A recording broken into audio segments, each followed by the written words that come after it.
Hi, Ida. It's Carolyn for Here's What Happened in Carolyn Talks podcast. So the title of your new comedy special is called Fighting Words. And in this particular, in the Black community and in the Afro-Latina community, fighting words is like, like when someone says something, you're like, "Ooh, you're ready to really throw down and really, really get to the heart of the matter," as we would say. And for this special, like your words would be considered fighting words, but like you use comedy in such an effective way that it can throw off people, and suddenly they don't catch the joke on until like maybe a couple seconds later, or maybe and then I want you to talk a bit about using your comedy and as fighting words, but as a way to get people to understand that what you're talking about is social commentary. You're talking about class, you're talking about racism, you talked about the proud boys, and you talked also about your family and the dynamics between Dominican and Puerto Rican people. So can you just talk about using your fighting words and comedy together? So I thank you for that. I made a decision that I was going to be who I was in comedy, and it was really hard for me, right? Because I have some really good friends who are very successful in comedy, and their style of comedy is very different than mine. But I understood that I can only be myself. And so, like I said, I've raised a Black American and Caribbean daughter and son, and they both have had to deal with some of the issues that I've dealt with in life. And if anybody who knows me knows how much I love my kids and my kids are my world, I started taking note of like some of these issues and how they're going to affect my children. And a lot of things came from there. But I opened for Paul Mooney, the late great Paul Mooney, and he told me my journey was going to be harder because of the kind of comedy that I was doing, and to never change and to go harder. And so this one was my go harder. I really wanted to address some of the issues because I feel like Black and brown people are negotiated constantly in this country and abroad, and always used as pawns for politics and social issues. And there's been this good side, bad side, and all of a sudden it's turned into this blue, red, conservative, Democrat, Republican. And I just look at the conditions of our people, and I consider myself someone who identifies with my Africanness. I identify with my indigenous blood. I identify with the darker hue in me. What in administration has actually been good for our people? Like who has really improved the conditions of our people? And so when I think about these revolutionary comedians who are like going in on Donald Trump and talking about Republicans, I think a lot of people get to skate off of that for not doing what they're supposed to be doing when it comes to the fact that we are watching Black and brown children going to rob people now. You see it more and more. You see the conditions of the people. And for me as a comedian, I don't feel like it's not real for me if I'm not talking about the stuff that's real. So I wanted to confront real issues.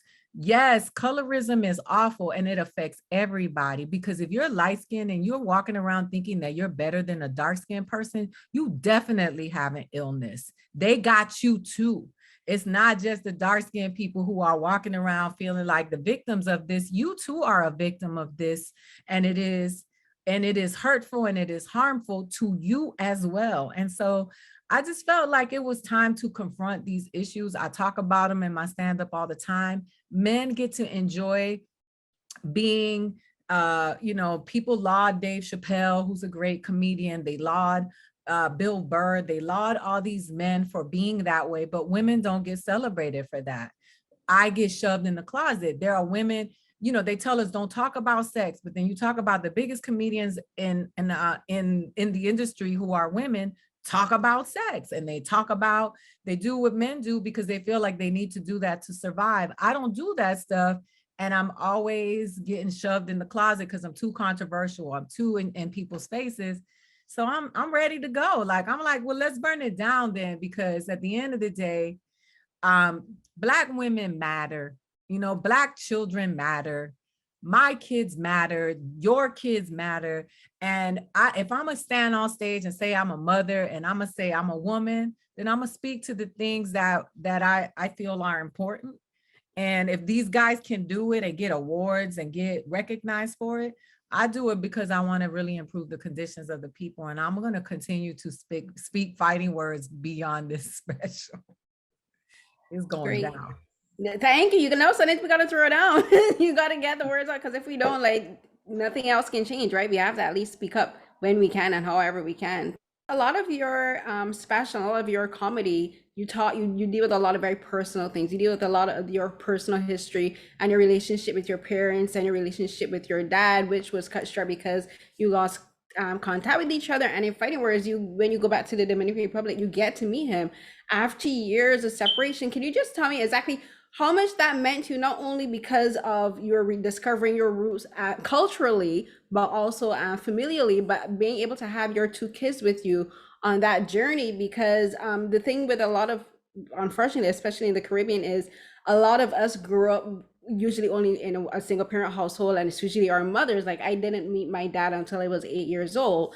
And that's something that's very prevalent in the Caribbean. So when you touched on that in your special, that was something that I really related to, because a lot of people think that once to meet your parents, the one that you've been estranged from, that is just immediately fixed. And you're like, no, it does not fix everything. And it can take years to even come to an understanding about who you are as an adult, who your own parent is as an adult. So can you just talk about exploring that personally and through comedy, and having your kids be there to witness that? Because I think it's just something very profound to do that on your own homeland and have your kids watch you go through this very, I think, profound personal experience.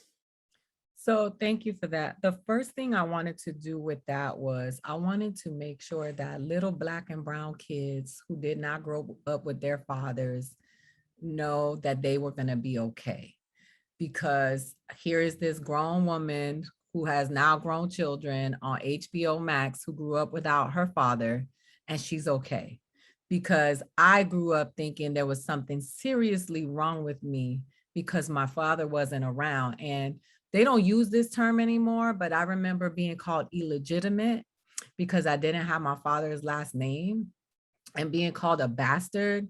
And so I was really affected by that. And so for me, I wanted to make sure that we confronted the shame and the guilt that comes from that, because the reason why a lot of fathers in the Caribbean are not there is because of what happened during slavery, right? So when we talk about this, we don't ever go underneath why this happens. It just becomes like, oh, they got 18 children, and it comes from slavery. It comes from being taken away from the family, and we see the effects of it. And for some reason, we thought this was going to magically disappear, when just because the slavery is gone, but the actual institutionalized slavery that's still here is still doing what it's doing. And so I wanted to make sure that I address that, because I know what I wanted to be what I needed when I was a kid to other people. And so I remember just thinking to myself, what it meant for me.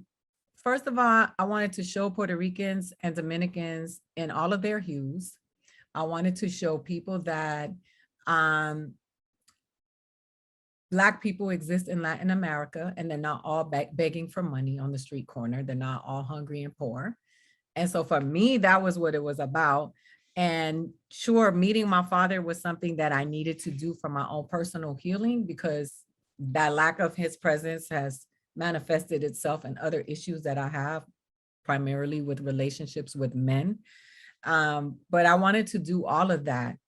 And I really wanted to show, I wanted to pay homage to the Black people of Latin America in the Caribbean, who you never really see other than being maids on people's TV shows and Univision and Telemundo. Thank you so much for just being so honest, because I think it's important that a lot of people realize that there's more to the Caribbean than just our music. We have a very deep culture with regards to family as well. And like that thing you said about history, a lot of it is conditioning for sure, about how Black men were conditioned to like go basically from family to family to family. And like that's like, yeah, it's very deep cultural conditioning for sure. My question is kind of tied into your height, because I love what you wore for your comedy special, and I want to talk about the choices you made visually, because like you, as you said, you're 5'10", and your outfit is the leather a leather jumper and your legs are exposed and you're showing like I'm tall. And to me, I kind of saw that as you kind of embracing your hand. You're telling these people, I'm gonna command this stage and I'm owning this stage. And then like your hair is parted and you have the two cornrow pigtails, and like you made a reference to it because you said your mom used to do your hair like that all the time. And so you're kind of doing it, as I saw it, as an, again, as an homage to your heritage and to your mom, and like and to what your mom used to do for you. And even your bracelet, it was clear, but I was like, are those snowflakes? And I'm like, if that's a snowflake, that's such a genius kind of touch onto the topics that you're discussing on, talking about white supremacy and like racism. So can you just talk about using your visual appearance to tell your own story apart from what you're saying as a comedian? So I can't even tell you how happy I am that you notice those things, because they always feel like they just fall. So the white thing that I had on is actually a sustainable outfit that's made out of sustainable fabric that was made by a Latin designer who came to me. The symbols that are on my thing are Taino symbols from the Taino natives of the Caribbean, which also were in Jamaica. And I did wanted to pay homage. My great grandfather, who I knew till I was 14, was Taino. And so yes, and there were snowflakes on the thing. You know, it's just like I told you, the desire to want to make film and the pain of not being able to have the opportunity or the resources to make it, and having to find a way to do it in the comedy has always been the healing for me. And so, yes, I always think about what I have on. And I do lean into being tall, and I don't apologize for it. And I won't apologize for it, because there are a lot of us who are tall who didn't play basketball and just had to be here on the earth, and being reminded that we ain't good for nothing if we didn't use our height for something, as if we couldn't use our height to show up in a courtroom or on a set. So all of that was part of the thing. And the funny thing is that my visual aids, my fighting words binder is right here, and that outfit was inspired by these symbols. Like the designer and I actually went through the whole thing. Every single aspect of that special is in this book, because I take storytelling very seriously. And so I wanted to honor the people of the Caribbean, all of them, not just Puerto Ricans and Dominicans, because Tainos belong to us all. Africa belongs to us all. And so it was a very conscious decision to do it with the subtleties. And then the shoes were Tom Ford, because Angela Yee from the Breakfast Club bought them for me, because she was like, wait a minute, you got to wear some cute shoes. But the outfit was definitely all part of the plan. Thank you for asking that, because I was like, nobody's asked me about it. And I was like, those are the symbols. That was just, all of those cutouts were symbols from our native tribes from the Caribbean. No, I love that. I love the outfit because I am, like, as I mentioned, I'm Barbadian. So like for us, the indigenous people of Barbados were Arabs and Arawak. So like there are some symbols that are very similar to the Taino. And for a lot of, and I'm glad you mentioned Taino, because I don't think a lot of people realize that for Jamaica, the indigenous people are the Taino people of the Caribbean, right? So like, I think it's important that you do mention that, and I love that you included that into your stand-up special, into your art as a comedian. So again, thank you so much, and amazing special, and I hope a lot of people see it, and it will create a lot of discussion for sure. Arawaks also inhabited the island of Borinca in Puerto Rico, which is why people say Boricua, but it was Arawak and Taino. So yes, and the Bajan people definitely have such a beautiful history. Again, congratulations, because I think that's a win, always a win when we get them people off our backs. Thank you. Yeah, good riddance to the monarchy. Whatever. Sorry, let me not get too political.